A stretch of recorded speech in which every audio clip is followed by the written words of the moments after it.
chi non sa l'inglese ha un po' di difficoltà a trovare, a seguire.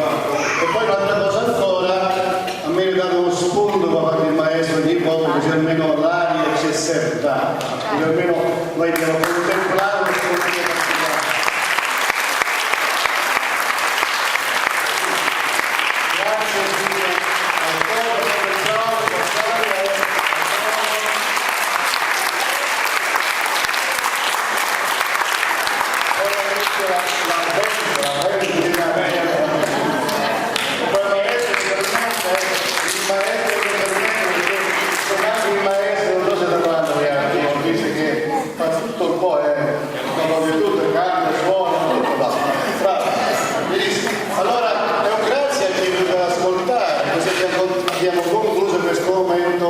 di festività del nostro San Vigilione. Vogliamo concludere anche con una bella preghiera, possiamo concludere.